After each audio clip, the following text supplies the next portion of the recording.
மக்களை வணக்கம். நான் உங்கள் கோடங்கி. அரசியல் களம், தமிழ்நாட்டு அரசியல் களம் அக்னி நட்சத்திரத்தை விட பயங்கர பரபரப்பாக ரொம்ப அனல் தகிக்கிற விஷயமா இருக்குது. நேற்றைக்கு ஒரு சம்பவம் பார்க்குறோம். காலையில் ஒன்று, மத்தியானம் ஒன்று, இரவு நேரத்தில் ஒரு விஷயங்கள் நடக்குது. அதுக்கப்புறம் பார்த்திங்கன்னா அதிகாலையில் வேறு ஒரு தகவல் வருது. நேற்றைய இரவு நேரத்தில் நமக்கு கிடைத்த தகவல் என்னென்னா 3 எம்எல்ஏக்கள் அணி மாறிட்டாங்க. நம்ம சிவி சண்முகம் தரப்புலேருந்து எந்த பக்கம் போயிருக்காங்கன்னா தாவேக்காக கட்சியே மாறிட்டாங்க. அணி மாறுறதெல்லாம் இல்லை, கட்சியே மாறிட்டாங்க, ராஜினாமா பண்ணிட்டாங்க. நம்ம அது சம்மந்தமாக நிறைய பேசியிருந்தோம் இல்லையா.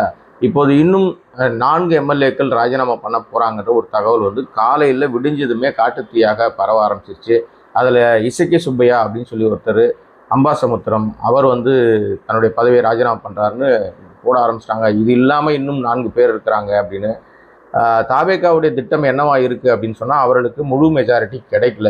அந்த அடிப்படையில் அவங்க என்ன பண்ணுறாங்க அப்படின்னா, கண்டிப்பாக நம்ம ஒரு இடைத்தேர்தலை சந்திக்கிறோம் அப்படின்னா ஒட்டுமொத்தமாக ஒரு இடைத்தேர்தலை சந்தித்து நமக்கு தேவையான மெஜாரிட்டியை பெற்றுக்கொள்வதற்காக என்ன விலை கொடுத்தாது எம்எல்ஏக்களை நம் பக்கமாக இழுத்துக்கொள்வது அப்படின்னு முடிவு பண்ணி தான் தமிழ்நாடு இதுவரை பார்க்காத ஒரு கேவலமான ஒரு அரசியல் நடந்துகிட்டு இருக்கு.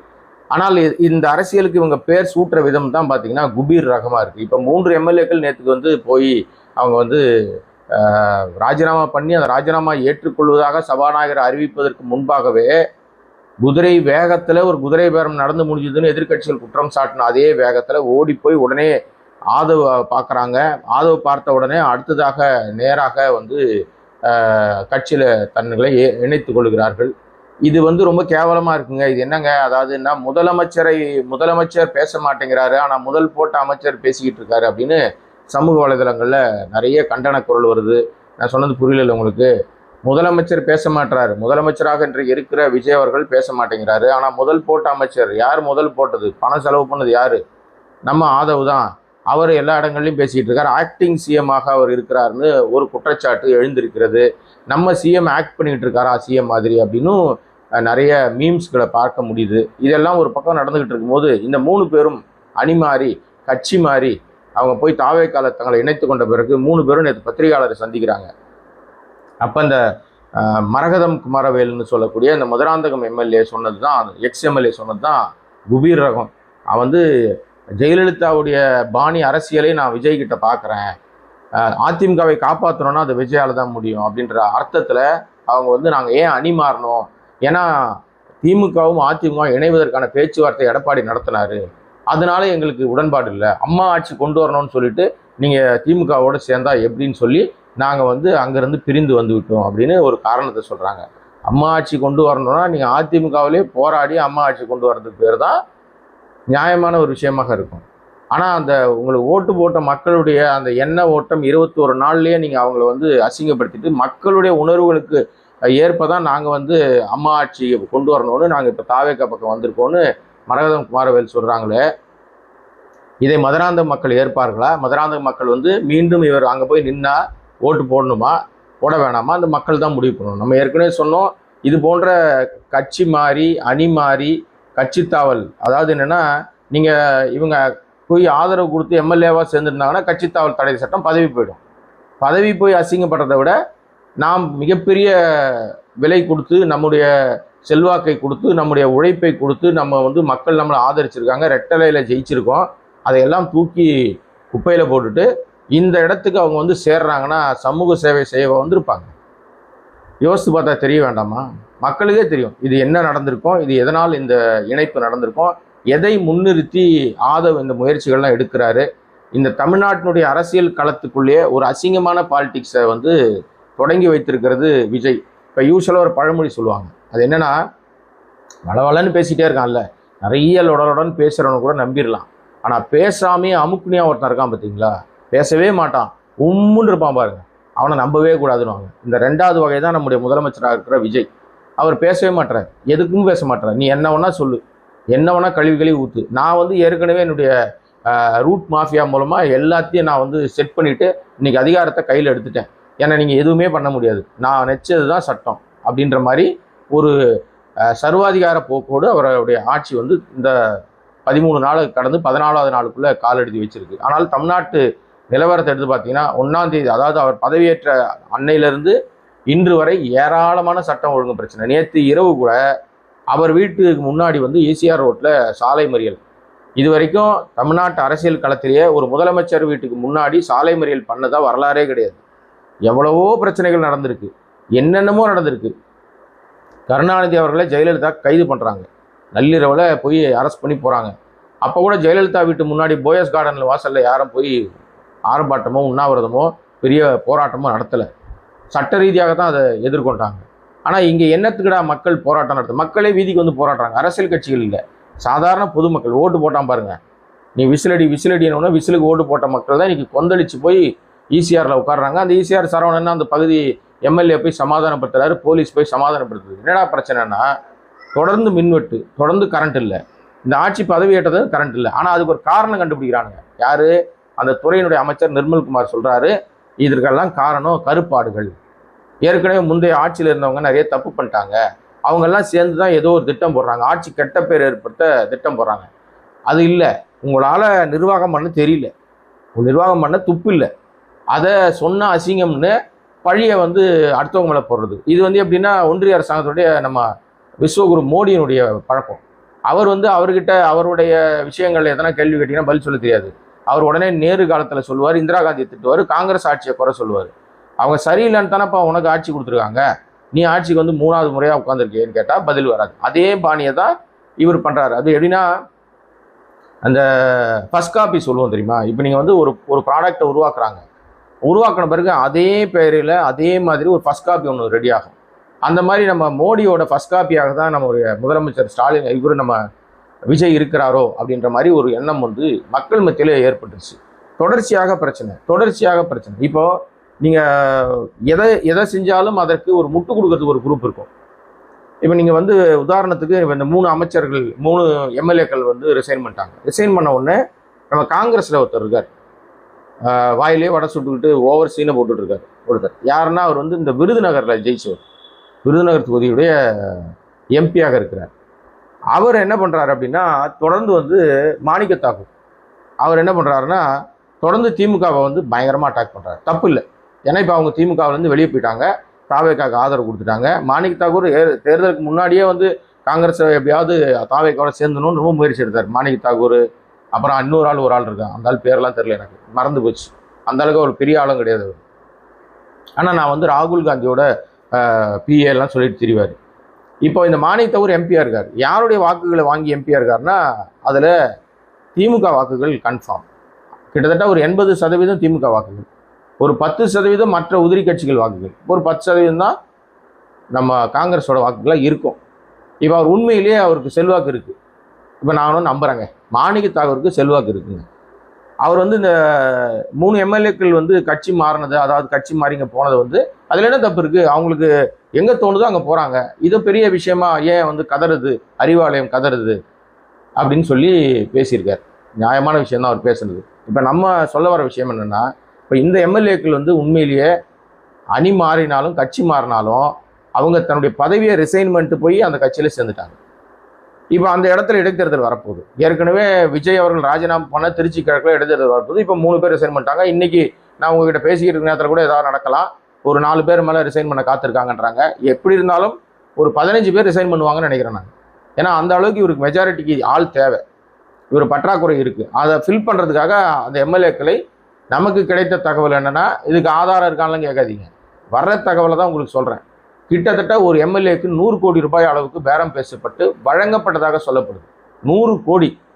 அவங்க வாழ்நாள்லேயே 5 வருஷம் எம்எல்ஏவாக இருந்து மாதம் அவங்களுக்கு வந்து 1 லட்ச ரூபா 1.5 லட்சம் சம்பளம் வாங்கினா கூட இவ்வளவு சம்பாதிக்க முடியாது. ஆனால் முறையான ரீதியில் சம்பாதிக்க முடியல. இது மாதிரி முறைகேடாக வருமானம் கிடைக்கும். ஒரு எம்எல்ஏ பதவின்றது அவ்வளவு விலை கொடுக்குற அளவுக்கு தமிழ்நாடு உயர்ந்திருக்கிறது. பொருளாதாரத்தை எவ்வளோ பெரிய லெவலுக்கு போயிடுச்சு பார்த்தீங்களா? ஒரு எம்எல்ஏவோட விலை 100 கோடி ரூபாயாம். நான் ஏற்கனவே இதை சொல்லியிருந்தேன் முன்னாடியே. இதற்கு எல்லாத்துக்கும் காரணம் பெரும் முதலாளிகள், பெரிய தொழிலதிபர்கள். அந்த தொழிலதிபர்களுடைய வாரிசுகளாக வந்திருக்கிறவங்க அங்கே குடும்பத்திலேருந்து வந்தவங்க தான். இதில் பெரும்பாலும் லாட்ரி பணம் தான் நடமாட்டம் இருக்குன்றாங்க. ஸோ இது ஒரு பக்கம் இருக்கும். இதுக்காக அவங்க வந்து கட்சி மாறிட்டாங்க, அணிமை என்னவோ பண்ணிட்டாங்க. இன்றைக்கி இதை பேசிகிட்டு இருக்கிற இந்த நேரத்திலேயே சென்னையில் இடி ரெய்டு நடக்குது.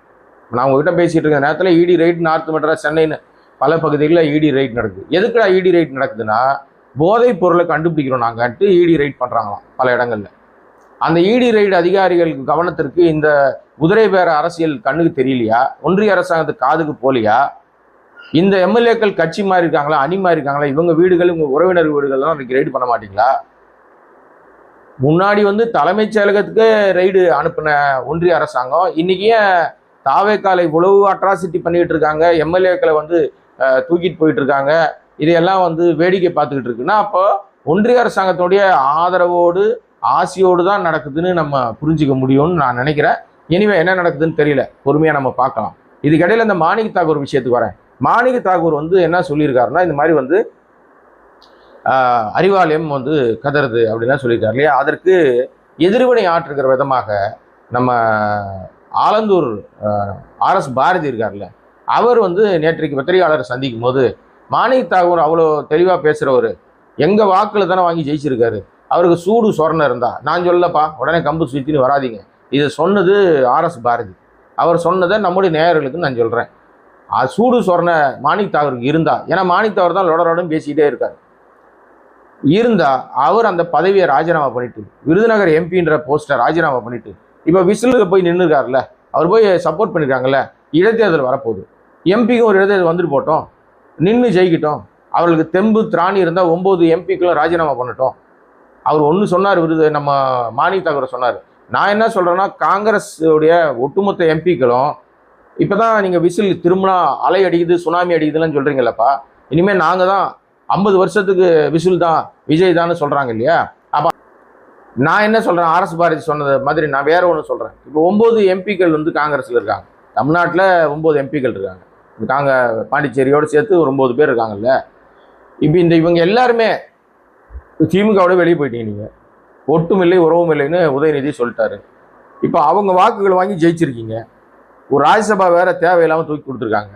உங்களுக்கு உண்மையிலேயே நீங்கள் சாப்பிட்ற சாப்பாட்டில் உப்பு போட தான் சாப்பிட்றீங்கன்னு உங்களுக்கு தோணுச்சுன்னா, இப்போ விசில் மீது உங்களுக்கு பெரிய நம்பிக்கையும் இருந்துச்சுன்னா, விஜய் ஆபத் பாந்தவன், தமிழ்நாட்டை காப்பாற்ற வந்த தேவ தூதர், அவர் தான் ரட்சகர், அவர் தான் பரமாத்மா அப்படின்னு நீங்கள் நம்புனீங்கன்னா, உங்கள் 9 நின்னீங்கல்ல, எந்தெந்த தொகுதிகள் நீங்கள் காங்கிரஸ் எம்பியாக இருக்கீங்களோ எல்லாத்துக்கும் ரிசைன் பண்ணுங்க, ரிசைன் பண்ணிடுங்க. ரிசைன் பண்ணிவிட்டு உடனடியாக தேர்தல் நடக்கும், கண்டிப்பாக இடைத்தேர்தல் இதோடு சேர்ந்து வைக்க போகிறாங்க. உங்கள் செல்வாக்கோட ஜெயிச்சுட்டு தனியாக நீங்கள் போய் ஒரு மார்த்தட்டிக்கலாமே, பார்த்தியா எங்களுக்கு எப்பவுமே செல்வாக்கு இருக்குது அப்படின்னு சொல்லலாம் இல்லையா? காங்கிரஸுக்கு அந்த தெம்பு திராணி இருக்கா? ராகுல் காந்திக்கு அது இருக்கா? சந்தேகம் தான். ஏன் மாணிக் தாகூர் மீது நாம் இப்படி ஒரு விஷயத்த அவர் சொல்கிறாரு அப்படின்னு சொன்னால், அவருக்கு நிறைய விஷயம் எம்பியாக இருக்காரு, தெரியுதா தெரியலையான்னு தெரியல. அவர் ஏன் கொந்தளிக்கிறீங்க, மக்கள் விரும்புனாங்க, அதனால் அவங்க கட்சி மாறிட்டாங்க, அது ஏதோ பெரிய விஷயமா அப்படின்னு அவர் சொல்கிறார் மாணிக் தாகூர். அவருக்கு ஒரு விஷயத்த சொல்லணும், என்னன்னா கிட்டத்தட்ட 2020ங்க, 2020 மத்திய பிரதேசத்தில் ஒரு பஞ்சாயத்து நடக்குது. இதே மாதிரி தான் அங்கே ஒரு பெரிய பிரச்சனை. அந்த பிரச்சனையில் எம்எல்ஏக்கள் மாற்றம், எம்எல்ஏக்கள் என்ன பண்ணுறாங்கன்னா அணி மாறுறாங்க. அங்கே இதே மாதிரி குதிரை பேர பஞ்சாயத்து ஓடிக்கிட்டு இருக்கு. அப்போ கிட்டத்தட்ட ஒரு 22 காங்கிரஸ் எம்எல்ஏக்கள், ஒருத்தர் 2 பேர்லாம் கிடையாது, 22 காங்கிரஸ் எம்எல்ஏக்கள் அவங்க உடனடியாக போய் பதவியெல்லாம் ராஜினாமா பண்ணிட்டு பாஜகவில் போய் சேர்ந்தாங்க. அப்போ பாஜகவில் சேர்ந்தப்ப அதை நம்முடைய இவங்க கட்சியினுடைய தலைவராக இருக்கார் ராகுல் காந்தி, அவர் என்ன சொல்றாரு அப்படின்னு சொன்னா, அப்போ உடனே நடக்குது இல்லை, 23 எலெக்ஷன் நடக்குது, அந்த எலெக்ஷன்ல சொல்றாரு, இந்த மாதிரி ராஜினாமா பண்ணிட்டு போனாங்கல்ல, மக்கள் விரும்பி தான் போயிருக்காங்கன்னு எப்படி நீங்க சொல்லுவீங்க? அந்த போய் சேர்ந்தாங்கல்ல, அதில் பார்த்தீங்கன்னா எல்லாரும் ஜெயிக்கல, திரும்பி போய் ஜெயிச்சாங்க. ஒரு 18 பேர் தான் மீண்டும் அவங்க எம்எல்ஏக்களாக மறுபடியும் ஜெயிச்சாங்க. அவங்களுக்கு திருப்பி சீட்டு வழங்கப்பட்டுச்சு அந்த பாஜகவில் போய் சேர்ந்த 22 எம்எல்ஏக்களுக்கு மத்திய பிரதேசத்தில். ஆனால் அப்படி நின்னவங்களை ஒரு 18 பேர் தான் திருப்பி எம்எல்ஏக்களாக வர முடிஞ்சுது, பாக்கி பேர் தோற்று போயிட்டாங்க. இதுதான் அங்குள்ள நிலைமை. அதை மக்களுடைய உணர்வுகளுக்காக அவங்க போயிட்டாங்க அப்படின்னு சொல்லி சொன்ன மாதிரி இங்கேயும் சொல்றதை ஏத்துக்கிறாரா, இல்லை அது சரின்னு சொல்லாம அதை அது தப்பு, எப்படி பாஜகவில் சேர்ந்துறாங்கன்னு ராகுல் காந்தி எதிர்த்தார் இல்லையா? அதை தேர்தல் பரப்புரையிலும் அவர் பேசினார், அது செஞ்சது அயோக்கியத்தனம்னு பேசினார்ல. அப்போ உங்களுக்கு அது ரத்தம், மற்றவங்களுக்கு தக்காளி சட்னியா? என்ன மாணிக் தாகூர் இப்படி? நீங்கள் ஒரு எம்பியாக இருக்கீங்க, பயங்கர அறிவுஜீவியாக பேசுவீங்கன்னு பார்த்தா இவ்வளோ முட்டாள்தனமாக ஒரு கருத்தை சொல்கிறீங்க. அதாவது உங்க எம்எல்ஏக்கள் கட்சி மாறினா அது வந்து அயோக்கியத்தனம்.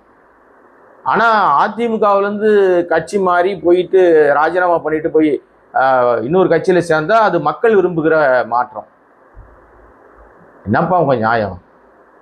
அடிப்படையில் கொஞ்சமாவது யோசித்து பேச வேணாமா? இதுதான் மாணிக்க தாகூரோட லெவல். அதனால தான் சொல்றேன், மாணிக்க தாகூர் இனிமேல் அந்த எம்பியாக நீடிப்பதற்கு தார்மீக அடிப்படையில் தகுதி இழந்துட்டார்.